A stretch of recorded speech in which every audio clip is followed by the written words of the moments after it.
하나님의 말씀은 신명기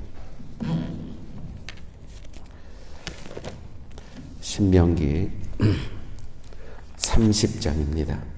신명기 30장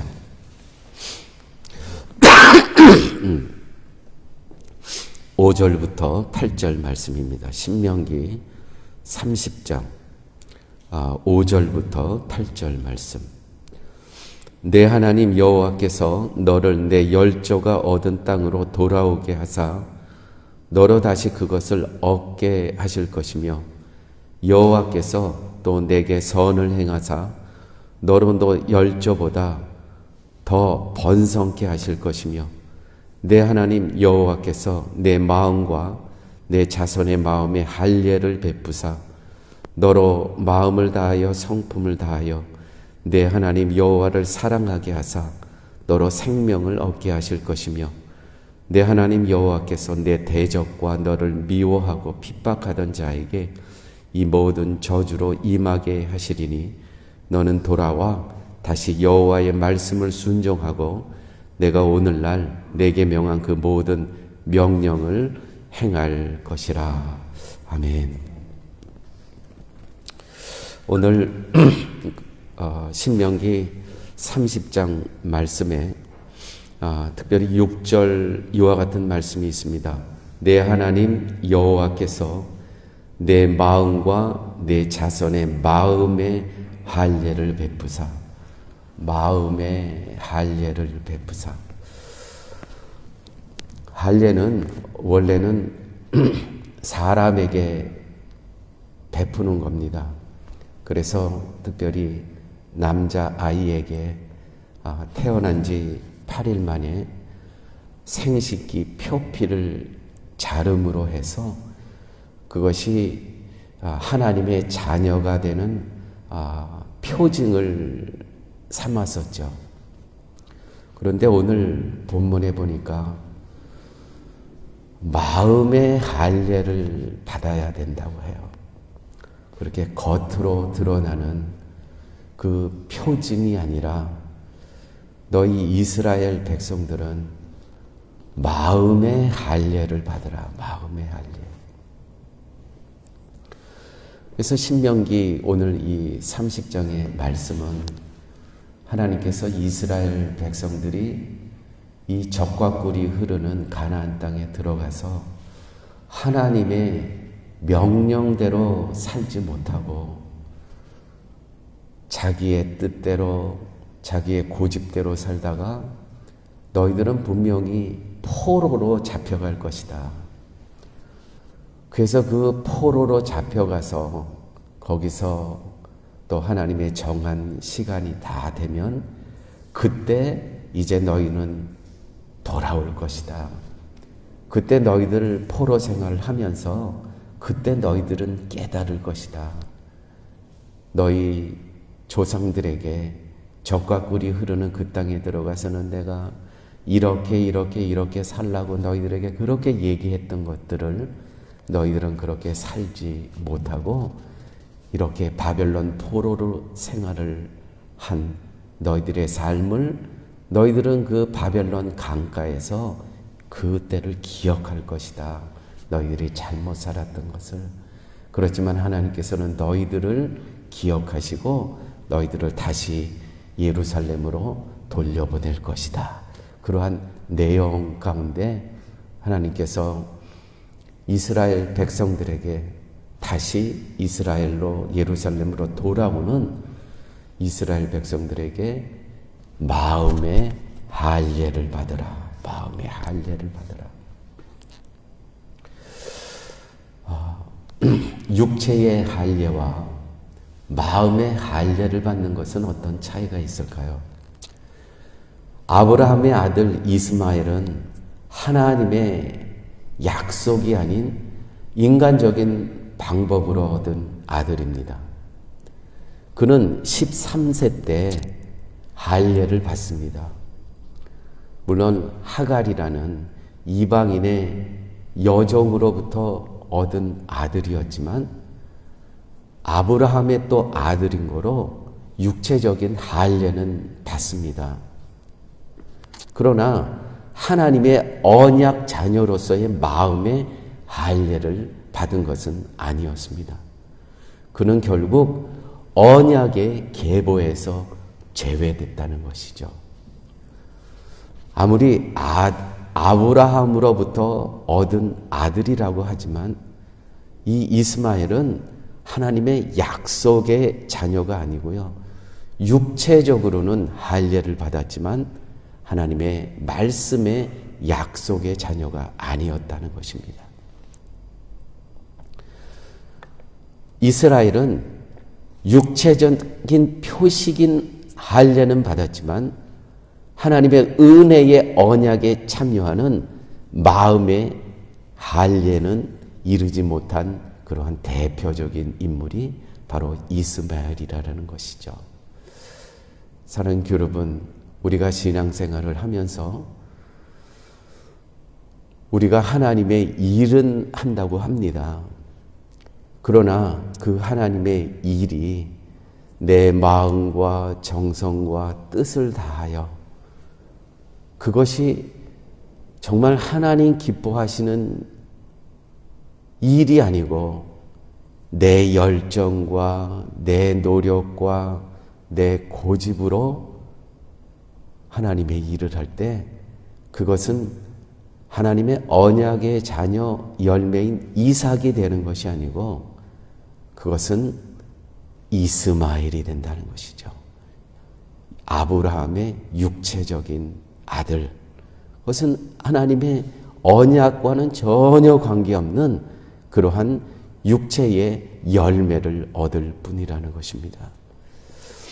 그러므로 우리가 신앙생활할 때 우리는 참 이런 부분들이 예민해야 됩니다. 과연 이 일이 하나님의 마음에 합한 일인가? 이게 정말 하나님의 뜻 가운데서 이루어지는 일인가? 이것을 분별할 수 있는 그러한 하나님께서 저희들에게 능력을 허락하여 주셨어요.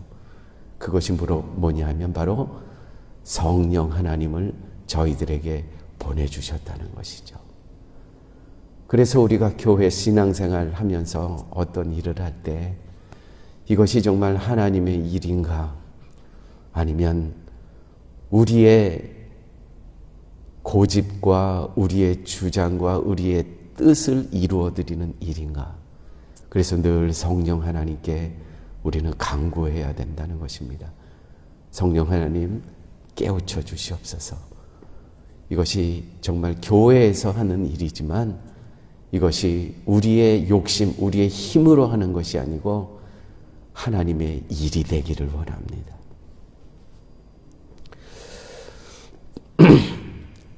성경에는 이삭뿐만이 아니라 또 하나님의 마음에 합한 그러한 사람이 있었습니다. 바로 다윗이라는 사람이었습니다. 다윗은 단순히 유대 민족의 할례자로서가 아니라 하나님 앞에 겸비하고 회개하는 마음을 가진 자였습니다. 특별히 밧세바 사건 이후에 시편 51편에서 그는 하나님께 이렇게 고백을 합니다. 하나님께서 구하시는 제사는 상한 심령이라.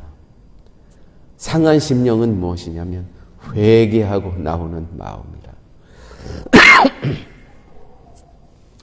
밧세바를 그렇게 범한 후에 다윗이 하나님 앞에 나와 예배를 드립니다. 제사를 드립니다. 그렇게 하면서 다윗이 하나님 앞에 고백하는 것은 내가 오늘 하나님 앞에 나와서 여기서 소를 잡고 양을 잡고 이 제사에서 드려지는 이러한 외형적인 외식적인 것을 하나님께서는 기뻐하시는 것이 아니고 하나님께서 원하시는 것은 상한 심령이라 회개하고 나오는 것을 하나님께서는 기다리고 계시는 것입니다. 라고 하면서 자기가 밧세바를 범한 것을 회개합니다. 마음 깊은 곳으로부터 하나님께 자기의 죄를 고백하면서 하나님께 돌아오는 모습. 다윗은 마음의 할례를 행한 자로서 단순한 율법의 표식이 아닌, 율법의 표식이면 그냥 그 예배의 자리에 거기서 소를 잡고 양을 잡고 그 율법의 행위면은 되는 겁니다. 그런데 다윗은 그렇게 하지 않고 그렇게 외식적으로만 율법으로만 드려지는 제사가 아니고 온 몸과 마음으로 하나님, 나는 죄인입니다. 내가 잘못했습니다.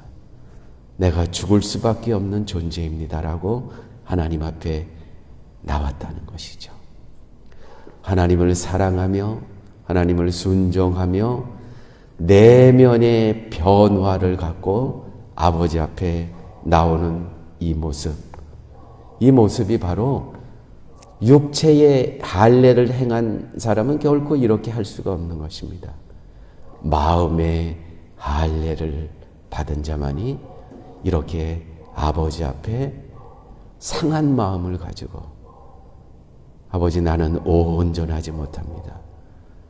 나는 하나님 앞에 죄인입니다. 라고 나올 수 있는 것은 마음의 할례를 받은 자만이 가능하다는 것이죠. 우리가 하나님 앞에 이렇게 토요 새벽 예배도 나오고 주일 예배도 저희들 지킵니다. 어떤 마음으로 예배를 드리냐면 두 부류가 있습니다. 육체의 할례를 받은 자로서, 종교인으로서, 그냥 교인으로서 예배에 참석하는 자들이 있는가 하면 마음에 아무 감동이 없습니다. 그야말로 육체의 할례 받았다는 것이죠. 내가 세례 받았다는 것입니다. 내가 모태신앙이라는 것입니다. 내가 오랫동안 신앙생활 했다는 것입니다. 그게 전부라는 것이죠. 그런데 또 한 부류는 하나님 앞에 나오면서 하나님, 나는 죄인입니다. 나는 정말 예수 그리스도의 십자가의 은혜가 아니면 나는 아무 가치가 없는 그러한 무능한 존재입니다. 아버지, 저를 용서하여 주시옵소서. 이렇게 마음의 할례를 받고 나오는 자들이 있다는 것입니다. 또 성경에는 육적인 할례만 받은 자들이 있습니다. 대표적인 사람이 사울 왕이라는 것이죠. 사울 왕은 정말 외모도 너무 잘생겼습니다. 키도 아주 컸습니다. 사람들이 정말 이 사람은 정말 이스라엘의 최고다. 이 사람이 왕이 되면 우리 이스라엘은 이방 나라와 비교해서 결코 손색이 없는 이 훌륭한 왕을 통해서 우리 이스라엘도 정말 위대한 국가가 될 것이다 라고 세웠습니다. 그런데요, 겉모습만 할례 받은 사람이었지 경건의 면에서, 겸손의 면에서, 마음의 할례 받은 자로서는 빵점이었다는 것이죠. 외식하는 그러한 사람이 바로 또한 사울 왕이었다는 것입니다. 반면에 마음의 할례 받은 사람이 있었습니다. 동시대에 사무엘이라는 사람이 있었습니다. 어린 시절부터 하나님의 음성에 순종하고 하나님의 말씀에 겸손한 마음으로 그 마음에 합한 자의 삶을 살았던 사람이 또 사무엘이 있다는 것입니다. 사랑하는 교회 여러분, 오늘 하나님께서 이스라엘 백성들에게 너희들이 이제 바벨론 포로 생활을 마치게 되면 내가 다시 너희들을 예루살렘 이스라엘 땅에 너희들을 돌려보낼 것이다. 너희는 그 땅에 돌아가서 성벽 외곽을 세우고 또 말씀으로 재건할 터인데 그때 너희는 마음을 다하고 성품을 다하고 내 뜻을 다하여 여호와 하나님을 기뻐하라고 그렇게 말씀하셨습니다. 오늘 말씀을 마치면서 로마서 2장 29절 말씀입니다. 표면적 유대인이 아니요 표면적 육신의 할례가 아니니라. 오직 참된 유대인이 진정한 유대인이며 할례는 마음에 할지니 내 뜻과 정성과 온 마음을 다하여 내 하나님을 사랑하라고 말씀하셨습니다.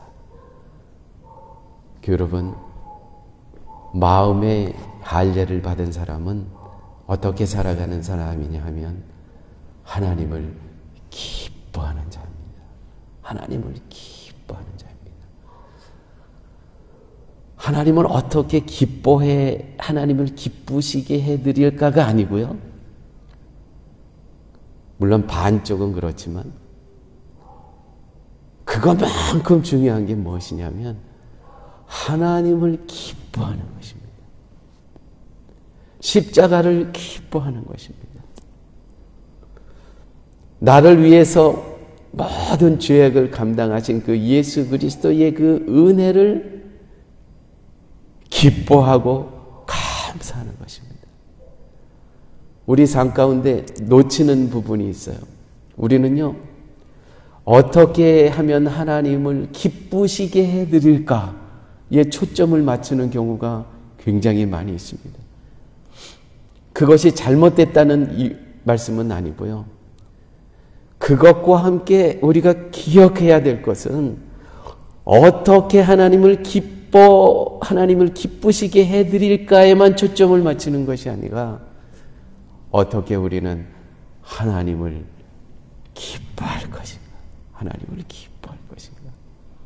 그래서 우리의 삶 속에서 십자가의 은혜에 감사하는 것은 너희는 범사에 감사하라. 항상 기뻐하라. 항상 기뻐하라. 쉬지 말고 감사하라. 이것이 예수 그리스도 안에서 너희를 향하신 하나님의 뜻이니라. 아무쪼록 마음의 할례를 받고 항상 기뻐하고 항상 감사하며 쉬지 않고 기도하는 우리의 삶을 통해서 그것이 곧 하나님을 기뻐하는 자의 삶이다.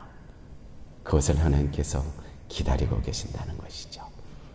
함께 기도하십니다. 아버지 하나님, 이스라엘 백성에게 하나님께서는 육체의 할례, 다시 말해서 종교인으로만 살아가는 것을 원하시는 것이 아니고 마음의 할례를 받으라. 마음을 다하고 뜻을 다하고 정성을 다하여 내 하나님을 기뻐하라는 그 하나님의 말씀을 오늘 마음에 생기면서 어떻게 하면 하나님을 기쁘시게 해드릴까가 먼저가 아니고 어떻게 하면 하나님을 기뻐할 것인가.